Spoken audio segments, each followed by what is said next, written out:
call it a poncho, but it's tiputa in Tahitian. This one is made with haute, mulberry paper. When we grow them, we need 2 years to 3 years to make them grow really big. This is called ie, and here the tutua.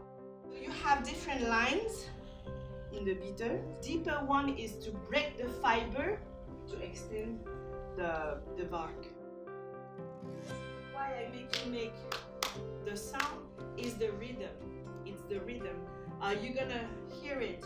He's gonna change the rhythm. He's gonna first all break the fiber, then change.